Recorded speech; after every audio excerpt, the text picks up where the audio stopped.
नमस्कार दोस्तों, हम लोग आज I2U2 के विषय में पढ़ने जा रहे हैं और देखेंगे कि ये विषय क्यों महत्वपूर्ण है और इसके कौन कौन से एस्पेक्ट हैं और भारत के लिए इसका इम्पोर्टेंस क्या है और चुनौतियां क्या है। ठीक है, और इसके जितने भी डायमेंशन हैं सारे डायमेंशन हम कवर करेंगे जिससे कि एग्जामिनेशन में हमें लिखने में सहूलियत हो और इससे संबंधित अगर कोई PYQ टाइप का क्वेश्चन भी आए तो उसे भी आप सॉल्व कर लेंगे। आइए शुरू करते हैं। दोस्तों, I2U2 जो नाम है ये 4 देशों का नाम है। I2 का मतलब है कि I से 2 देशों का नाम छिपा हुआ है। तो इसमें I का मतलब है एक इंडिया और एक इजराइल, और U2 तो U में भी 2 नाम छिपे हुए हैं, एक है UAE और दूसरा है USA। ठीक है, तो I2U2 ये 4 देशों का नाम है जिसको इस तरीके से लिखा गया है। तो ये बात समझ में आ गई। ये जो चारों देश हैं, एक अमेरिका है यहाँ पे, और ये इजराइल है मेडिटेरियन सी के पास में है, और दूसरा UAE है, और तीसरा ये इंडिया है। ठीक है, तो ये चारों देश हो गए, USA, इजराइल, UAE और इंडिया। 4 देश कंप्लीट हो गए ये।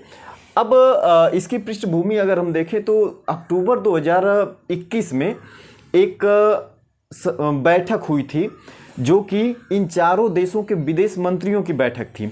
इसको नाम दिया गया था आर्थिक सहयोग के लिए अंतर्राष्ट्रीय मंच। तो आर्थिक सहयोग के लिए अंतर्राष्ट्रीय मंच के नाम से एक अक्टूबर 2021 में बैठक हुई जिसमें विदेश मंत्रियों ने भाग लिया था।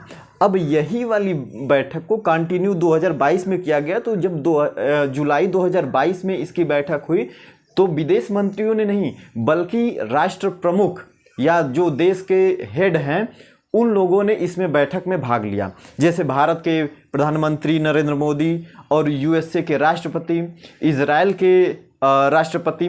तो इस तरह से अब जब किसी भी देश के प्रमुख इसमें जब भाग लिए तब इसका नाम बदल करके आर्थिक सहयोग के लिए अंतर्राष्ट्रीय मंच से बदल करके I2U2 कर दिया गया। ठीक है, तो इसका नाम 2022 में ये कर दिया गया I2U2। अब इसका उद्देश्य क्या है? उद्देश्यों पे बात करें तो जो उद्देश्य में 3 कीवर्ड मिलते हैं हमें। ठीक है, ये कीवर्ड क्या है ये देखिए। पारस्परिक हित के सामान्य क्षेत्रों, व्यापार, निवेश में आर्थिक साझेदारी को मजबूत करना है। ठीक है, तो इसमें कौन कौन से कीवर्ड हैं? एक तो सामान्य क्षेत्र, व्यापार और निवेश। ठीक है, ये यहाँ पे इन तीनों कीवर्ड को आप नहीं भूलेंगे, बाकी अन्य चीज़ें इसमें इंक्लूड होती रहेंगी। तो उद्देश्य ये इनका ये है कि पारस्परिक हित के सामान्य क्षेत्रों, व्यापार व निवेश में आर्थिक साझेदारी को मजबूत करना, और इसमें जो सहमति बनी है सभी देशों के मध्य कि किन किन मुद्दों पे हम इस चर्चा को आगे बढ़ाएंगे, या फिर जो ये हमने बात किया है व्यापार, निवेश, आर्थिक सहयोग, ये किन किन मुद्दों पे होगा। तो उसके लिए इन सभी चारों देशों के नेताओं ने 4 बिंदुओं को चिन्हित किया है, 6 बिंदुओं को। तो 6 बिंदु कौन कौन से हैं? जल है, स्पेस है, स्वास्थ्य है, शिक्षा है, शिक्षा नहीं है, जल है, स्वास्थ्य है, खाद्य सुरक्षा, स्पेस, परिवहन और ऊर्जा। ये 6 क्षेत्र हैं।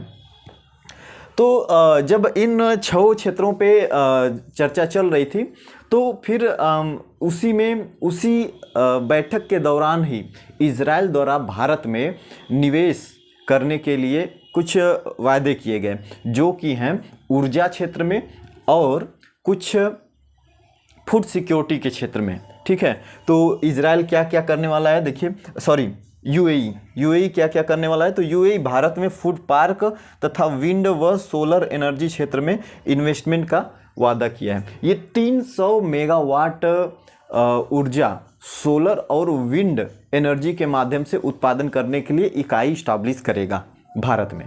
ठीक है, तो हमें इसका लाभ एक तरह से मिल चुका है थोड़ा सा। अब हम देखते हैं कि ये जो समझौता हुआ है I2 और U2, इसके पीछे की पृष्ठभूमि क्या है। जब भी I2 U2 की बात होगी तो एक समझौते को हम लोग कभी नहीं उसको छोड़ के जा सकते हैं, वो है अब्राहम समझौता, जो कि आप लोग यहाँ देख रहे होंगे। तो अब्राहम समझौता क्या है, इसको समझ लेते हैं। अब्राहम समझौता ये स्पेशली 3 देशों के मध्य हुआ था, ठीक है, जो है बहरीन, यूएई और इजराइल। ये जो इजराइल के साथ इन देशों का जो संबंध है वो सही नहीं रहता है। जो भी गल्फ कंट्रीज़ हैं उनका इजराइल के साथ अगर सीधे सीधे कहें तो शत्रुता हमेशा से रही है।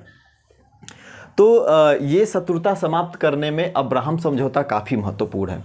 अब एक प्रश्न कभी कभी ये भी सुनने में आता है या फिर पूछा जा सकता है कि अब्राहम ही इसका नाम क्यों पड़ा, ये कैसा नाम है अब्राहम समझौता। तो दरअसल बात यह है कि जो अब्राहम शब्द है ये क्रिश्चियन, इस्लाम और यहूदी, इन तीनों धर्मों में थोड़ा सा कॉमन नाम है, ठीक है। तो इस वजह से इसको नाम दे दिया गया है अब्राहम समझौता। अब देख लेते हैं कि अब्राहम समझौता में कौन कौन सी बात की गई थी। तो ये अब आपसी समझ और अस्तित्व की बात की गई, धार्मिक स्वतंत्रता, मानवीय गरिमा, देशों के मध्य मैत्रीपूर्ण संबंध, मध्य पूर्व और दुनिया भर में शांति, सुरक्षा और समृद्धि को बढ़ावा देने की बात की गई। तो ये इसके मेन पॉइंट हैं जिस पे बातचीत बनी है और ये समझौता बहुत ही महत्वपूर्ण है। इसमें देखिए यही समझौता ऐसा था जिसके वजह से इसकी पृष्ठभूमि I2 U2 की पृष्ठभूमि बन पाई, नहीं तो बहुत ही मुश्किल था कि इसमें ये जो देश हैं यूएई और इजराइल, ये दोनों एक साथ आ पाते, क्योंकि इनके बीच संबंध बहुत ही ख़राब थे। जैसे कहें कि भारत और पाकिस्तान का संबंध चलता है, तो अब कोई जैसे रसिया है या अमेरिका है, अगर अमेरिका के राष्ट्रपति पाकिस्तान चले जाएं तो हमारी जो स्थिति होती है, या फिर भारत में थोड़ी सी बौखलाहट की स्थिति देखी जाती है, या फिर वहाँ का अमेरिका का राष्ट्रपति भारत के साथ बहुत अच्छे संबंध बना लें तो पाकिस्तान को समस्या होने लगती है। तो ये इसी तरह की समस्या जो है इन दोनों देशों के मध्य भी थी, इजराइल और यूएई और बहरीन के मध्य। तो ये सब समस्या जब समाप्त हो गई तो इस संगठन का उद्भव हो पाया।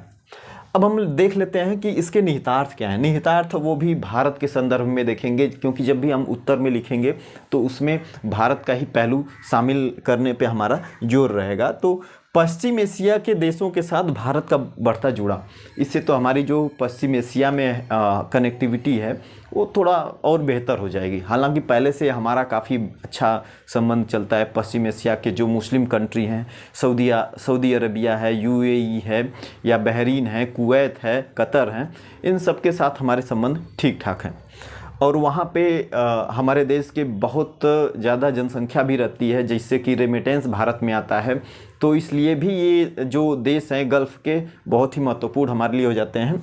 तो अब जो है कनेक्टिविटी काफ़ी बेहतर हो गई और क्षेत्रीय शांति और व्यापार को इससे बढ़ावा मिलेगा, ठीक है। और इजराइल के साथ पश्चिम एशिया देशों के रुख में भी बदलाव आएगा।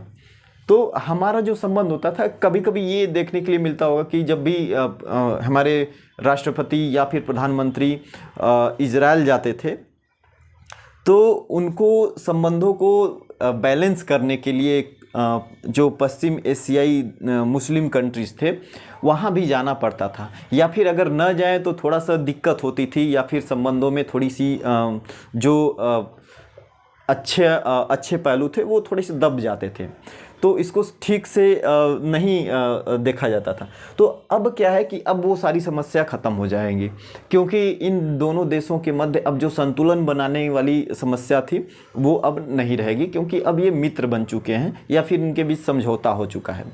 तो इस तरह से इनके रुख में भी बदलाव हो गया है, तो ये काफ़ी सही है। और चुनौती, अब हम बात कर लेते हैं कि चुनौती सबसे जो बड़ी चुनौती जो इससे उभर के भारत के लिए जो आएगी वो ये हो सकता है कि ईरान को लेकर के अब जो संबंध बनाने हैं हमें।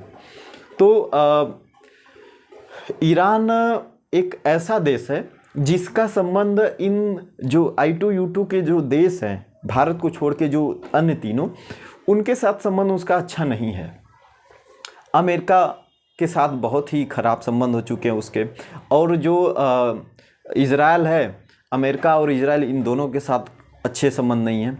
और उसी में जो पश्चिम एशियाई देश हैं उनके साथ भी लगभग वही स्थिति रहती है।